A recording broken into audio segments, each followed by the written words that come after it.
Garrett Blevins here with the next installment in this video series. I think we're up to part 6 now. Today I've had a couple of people ask about this, so I'm going to talk about frequency and also I guess kind of the way in which you train as far as training upper and lower body main barbell movements on the same day. So I'm going to start by saying that frequency and the volume that comes from frequency should be something that beginning lifters treat very carefully. If, as I talked about in the last video, you can use a linear periodization model, much like the one that I put up, where you're just doing 1 day of squat, 1 day of bench, and 1 day of deadlift every week, and you're still making progress with that, don't stop. Only if you are not making progress on some sort of program or cycle should you consider changing or modifying that cycle. Now, if your progress isn't as optimal as you would like it to be and you think you have an idea about how to make your progress even faster or better, then maybe you can give that a shot. But that should be a small change, not a drastic change like swapping programs entirely. Now, that said, what are results and how long should you wait to see if you're getting them? In my opinion, 10 to 12 weeks is what's necessary to see if a program is working, because 10 to 12 weeks is probably going to be an entire cycle. And so that's right around just under or at 3 months of training before you're going to know for sure if your program is working or not. And so you're going to need to invest that time. If you get to week 4 or week 5 and you're like, well, I'm not making progress, I need to switch, I've been doing this for a month and I'm not stronger, that's too soon to make an assessment. You got to wait till you get to the end of these programs. Usually they lead up to some sort of peak, or at least they'll have a deload phase where you let your body accommodate to the stress you've put it under throughout the training cycle. And so you have to wait for those gains to manifest. So give the programs a shot before you swap programs, modify programs, see how it works. And if you're making 10-pound increases on each of your lifts or something like that, so that's 3 months of work to add 5s on each side of the bar for your respective lifts, you're still doing pretty good. That adds up a lot. 10 pounds every training cycle is great. That's if it's a 10-week cycle, that's 10 pounds per lift. 30 pounds on your total every 10 weeks is a very, very fast pace for growth. So that's the expectations you should come to these sorts of programs with to see if they're working or not. Now, that said, let's get to frequency and exercise selection. So one of the things you could do if you're working with a linear periodization program like this and you have the days split up like so, you could start adding in additional squatting movements. Again, you could put a high bar squat in here, and you could even do the very similar things as far as what you're doing for the actual working sets. You could change the percents down, as I talked about before in a previous video. And this is one way that you could add more squatting into your workouts. You could do the same with bench and bench assistance exercises, or deadlift and deadlift assistance exercises.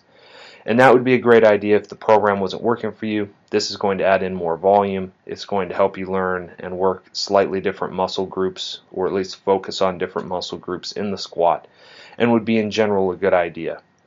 However, there's also the option to do something like this, where you don't add the squat day in on the day you're doing squats. Instead, you might add your high bar squat in on your bench day. So you might do, and maybe let's say if you're doing a close grip bench, you do so here.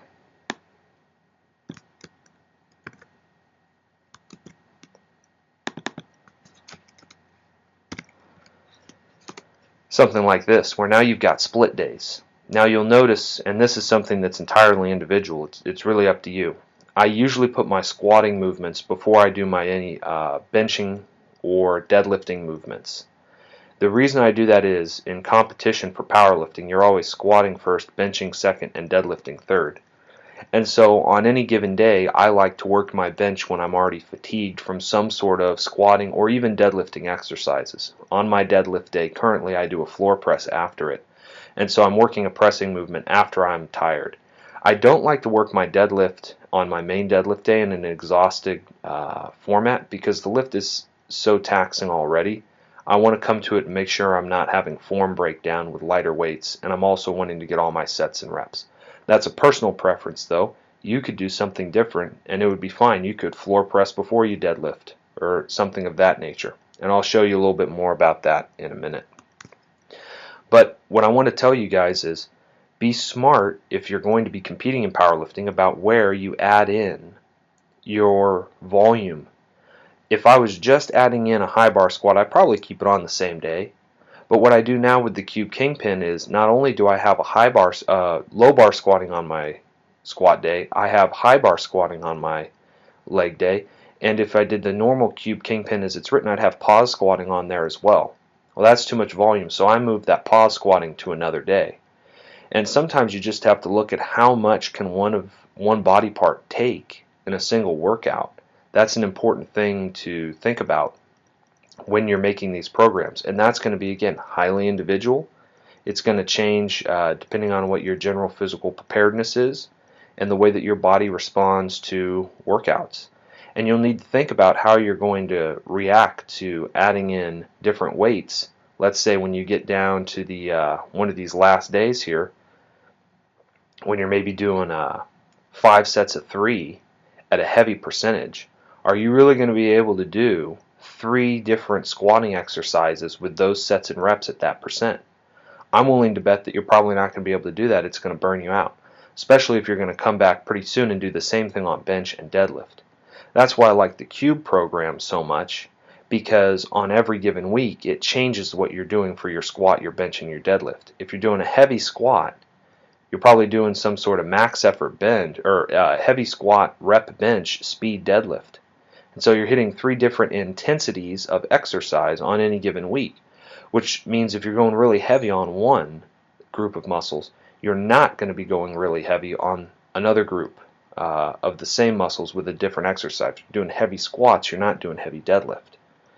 So that's something to consider as well. A linear periodization model might not work very well if you're really having to add in a lot of squat, bench, and deadlift assistance exercises to keep your gains moving forward. That's where investing in a program like the Basic Cube method would be helpful, and that's some good research that you guys can do. There's a number of articles out on that. But anyways, this is the way that you can add things in with a workout frequency. You can either increase the amount of times you're doing the lift on the days you have, or you can add days. And so I'm going to show you how to do that here on this next page. So this is an example. This has been put out publicly by Brandon Lillian, so I don't feel bad about sharing the first week of the Cube Kingpin. He's written about it in articles. JTS Strength is a great website that has a lot of good information that he's written on. Juggernaut Training Systems is what it stands for. So, as I said, he puts the deadlift on the first day of the week, bench second, and squat third. And you would have 3 different exercises, the basic competition lift, and then 2 assistance exercises on each of the days. And there are different percentages for each of the assistance exercises, and different sets and reps for each of the assistance exercises. Also, the focus is different. This is a max effort deadlift day. That's what the deadlift M up there stands for, deadlift max effort, bench for reps, squat for an explosive day. So this is going to be your lightest percentages on the explosive day. This is going to be your kind of mid percentage, and this is going to be your heaviest. You're going to have the most reps on this day. This day is going to be a close second, but not quite have the reps of the rep day. Because it's explosive, the focus here is speed. And this is a great way to add in volume while still working around the main movements that you're focusing on in powerlifting, and is in general a really good way of doing a workout, in my opinion. I've also added in here, Brandon Lilly prescribes a 4th day, which is a body day. Just kind of does an overall upper body pump, and I added in on mine a bench variation with the slingshot bench press that Mark Bell has put out. And I like to use that sometimes. It helps with overload and getting used to handling heavier weights. And so I happen to put this in here. You could also put some sort of squatting exercise in here, deadlifting exercise, whatever you wanted to add extra volume to, if one of these 3 lifts is going to be stalled, well, you might want to do some extra specific work on it. And here there's some shoulders, biceps, additional leg work, abs, hip abductor work. Just you can throw some kind of whatever you want, but again, that's one way to increase your frequency. You can add another day, and you can add some extra volume in with some of the assistance exercises. Maybe you drop the military press and you throw in some Anderson squats or front squats, or who knows if you really wanted to do that. You're just going to have to make decisions on how you're going to slowly build up your volume and how you need to do that. Going back to this previous page, don't all of a sudden add 3 exercises on each of these and then a 4th day. If this linear periodization, the basic model where you're doing 1 lift at a time with some random assistance work thrown in there and you're making progress, don't immediately jump to an advanced program like this. You don't need to go there. If you go here immediately, even if you can handle it, where are you going to go from here when you stall out? How are you going to add in more volume? How are you going to add in more work? How are you going to find the extra time to go to the gym? And how are you going to recover from your workouts if you jump from a basic program to an advanced program? And that's why volume can be your enemy and frequency can be your enemy, because frequency is going to increase volume as well. And whatever your body adapts to, you're going to have to up that when you stall out and your gains stop. Eventually, you're just not going to be able to handle the same weights and percentages as they go up. When you're at lighter weights, if your max on squat is 315, the increase in weight and the increase in your strength is going to go up so fast that you're going to be able to handle additional weight on your squatting days. But when you get to an elite level, it becomes much more difficult to deal with the volume that's brought in by your main movements. When you're doing, let's use the deadlift for example. Let's say you have an elite deadlift. You're lifting over 800 pounds. You're not going to recover so well from 5 sets of 2. And then if you're going to throw in block pulls and deficit pulls on that same day with these extremely high weights, because these percentages are now based off something like 850 or 900, that's a lot different than if you're basing these percentages off 405. Your bones and your ligaments and your joints are not going to be taxed the same way that they are with those heavier weights. Sometimes it's not about what your muscles can handle, it's about what the rest of your system in your body, such as your bones or your ligaments or your cartilage, what those things can handle. The maintenance and the ability for your body to recover from those things is just a little different as you get bigger and stronger. So think about that as you're upping volume and upping frequency of the lifts. Now that said, I added in here, this is the basic Cube Kingpin as it's written. This is the same program written on a 3-day cycle with the exercises swapped around. This was the first variation I made after being on the Cube Kingpin.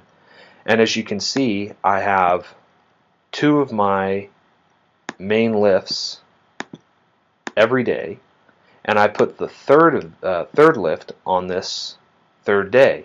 So I kept the 2 basic deadlift protocols, the 2 basic squat protocols, and the 2 basic bench protocols all together. But I moved the 3rd pause squat, bench with a 1-inch pause, and this says conventional here, but it was deficit in the original program. But I moved these to this 3rd day. I also, as you can see, have a lot of pressing that's added in here. I've added in floor press and dead stop benching as part of the effort to push up my bench press. And so this was something I did, I think, 3 training cycles ago, and it worked pretty well. And I also decided to squat and then do my benching and then have a squat at the end. This again is to mirror competition, where I would be doing my main bench press movements in a fatigued state. That works well for me. You don't have to do it that way though. It's just something I decided to do. One of the downsides to doing this is when I'm training bench press, I don't ever really get to do it fresh, and so I'm not able to build. Let's say I can only in competition bench press 98% of my best because I'm tired from squats. Well, here I'm practicing benching in that fatigued form where I'm using kind of 98% strength in all of my workouts. But imagine if I did bench fresh and was able to increase my bench press overall max up to a higher level. Let's say I made it 105% of what I had bench pressed the previous cycle because I was able to focus on it and do it fresh instead of doing it after I'm tired from squats. Well, then if I do 98% of that 105 max, that might come out better than getting really good at using that, 98% fatigued state because I'm always doing my bench press after squats. The reason I switched this is because I wasn't getting 98% on my bench press in competition. I was dropping down to like 91 or 92% of my best bench press in the gym when I was doing it in competition. And it was because my body was not recovering from squats because, going back to the original program, I'd always done bench fully recovered. I'd never done it right after squats. I had a whole 48 hours of rest. And so my body was not trained to recover quickly from doing a squatting exercise to doing a benching exercise. Since I've done this, my ability to do a better and higher bench press that's closer to if I just went in on my best day and maxed in the gym, I'm able to get pretty close to that number now in competition because I have been training my bench press after my squat, or my bench press after deadlifts, or my, again, bench press after squats. But that's something I did personally, and you guys are going to have to think critically as you make your programs and you add in, if you are using this skeleton, you're going to have to think really carefully about why am I adding things in, where I'm adding them in. What is the point? What are my objectives? You should write down at least 3 objectives for every training cycle, an objective that you have for each of the 3 main lifts. If you're a beginning athlete, maybe you can just write in, I just want to get stronger at all 3 of them. Maybe that's going to work for you. As you become more advanced, your goals are going to be different.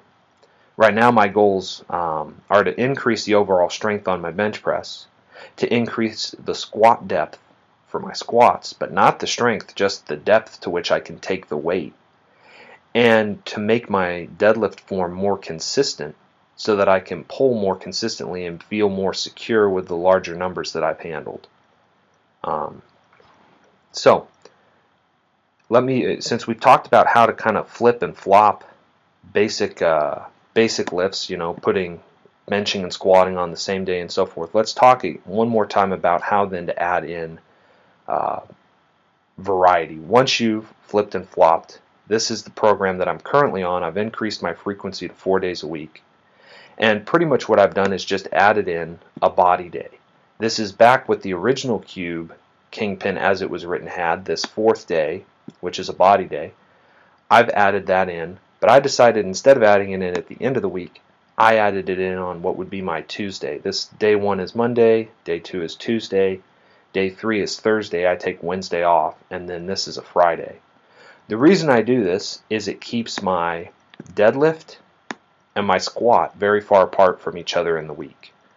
This day usually doesn't tax me that much, and so I'm able to recover from this on a Friday to when I come in the next week on a Monday and feel fresh for my deadlifting and still feel pretty fresh for my squatting. And so this was, to me, made more sense with the way that I've broken up the lifts to put my body day in here, because this is not going to be a day that's really going to tax me. It's almost active recovery. And so I know in my head I'm not going to go too hard on this day, and if I do, it's really going to affect the rest of my workouts throughout the week.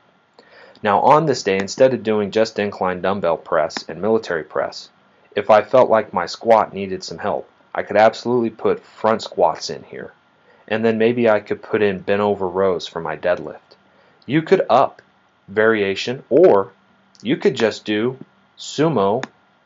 You wouldn't want to do it if it was here. Let's say we go back to the original. Maybe you do some sumo here. Maybe you do some sumo deadlifting there. If you're going heavy, and if you were going, let's say we're going to do that for this cycle here where we're going heavy on this deadlift, well then you'd want to do some speed work here. If you were doing rep work here, then you could probably do some rep work here, and if you were doing some speed work here, you could probably do some heavier sumo deadlifting here. If you just want to squat, bench, or deadlift more, there's plenty of programs out there that repeat those lifts throughout the week, such as a Shako style split, where you're squatting more than 1 day a week, or you're benching more than 1 day a week, and you're doing them also on the same days. A lot of programs will have very low deadlift volume. They'll have maybe one day where you deadlift one time, one set of deadlifts, one up to some working sets of deadlift, that is. and then the rest is based around squatting and benching. For me, I've found that my deadlift has responded very well to upping the volume. I used to be an extremely low deadlift lifter. I would do one working set of deadlift a week, up to heavy double or triple, and then I would drop back and do 2 to 3 or 2 to 4 sets of like 3 to 5. So I'm doing a total of maybe 15 reps of deadlift every week, somewhere around that, maybe not even that, maybe 12 to 15 reps of deadlift a week. And I was still making gains that way. Since I've switched over to this program where I'm focusing on sumo and block pulls, and then also working from a deficit or conventional pulls, I've been in 10-week cycles putting about 40 pounds on my deadlift. Part of that is because I'm getting better at various forms of deadlift. With all the sumo work here on a number of cycles, when I would get down here to this day, I would just do some practicing. I would practice the form of the lift. And that's one of the benefits to frequency. When you're doing the lifts more frequently, you're going to be able to focus on the form, and you're going to be able to lift better. When you're able to lift better, you're able to utilize your strength in a more optimal way, which allows you to lift more weight, even though you may not be objectively stronger, as though your muscles have become more powerful. You've become stronger through the use of better form, which you practice through frequency. It's one of the reasons that frequency training, it has some of those effects that you can't quite measure always by just how strong your muscles get. You also become a more advanced lifter. The same way if you compete more, for those of you out there that are holding back from competition but have been training for a while, if you have 2 or 3 good training cycles down, you've been training for 6 to 9 months, go compete. If I could do one thing over again in my training career, it would be to compete more frequently. I wish I had more experience, because you're going to learn. Everything that I have here about doing my bench press after my squat, that's all because I competed. When I was doing just workouts and I was just doing it this way, I didn't realize how much my bench was affected by my squat. But as soon as I went to competition, I realized. I almost bombed out, even though I was choosing very low bench presses compared to what I'd done in the gym, because of how tired I was from squatting right before. So I would advise you to compete, because you're going to gain experience. The same way I would advise to increase frequency and put some more, squat more frequently, bench more frequently, deadlift more frequently. But that doesn't mean that you have to do it heavy or be killing yourself. Learn the lift. Practice your craft as a power lifter. And so that's my advice for those that are wondering about frequency, or that are wondering about increasing volume or exercises. Do so one, slowly. Add them in very slowly, and do it for lifts that are stalled. If on a linear periodization program your bench is increasing but only your squat has stalled, well then only add in squatting. Don't add stuff into your program if you're making gains on a lift. Only do it as you need to do it, because that's going to allow you to slowly build as a lifter and have a longer career where you're making gains, instead of jumping right on to an advanced program where you're going to stall out, and then where are you going to go? I'm for reference, for those of you who don't really know me, maybe this is the first thing you've seen, I'm a 220 or 242 lifter, depending on how much I weigh, I guess. When the competitions come around, I don't try to lose a lot, but I'm trying to total close to 1900 right now. I don't know if I'll break it in the next competition that I go to, but I'm planning this year to break 1900 and close in on 2000. So that's up close to the world records in tested or untested federations. And so I'm starting to get into a more advanced program. I would not advise this amount of volume or work for a new lifter, because you're going to stall out soon. Only add it in as you need it, which is exactly what I did to keep my gains moving forward. I made small changes. If you look at the program here, there's not a ton of changes in there. In fact, a lot of what I did was just add in this extra body day right here. Everything else is pretty much the same. But I've just moved things around a little bit, and I've put both of my squats up in front of my bench. Other than that, everything is the same.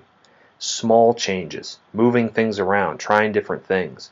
That's what you need to do. And move slow, move carefully, and think about it. If you're going to be on a training cycle for 3 months, you should spend at least 5 or 6 hours thinking about what you're doing before you start doing it. You're going to spend a tremendous amount of time doing it.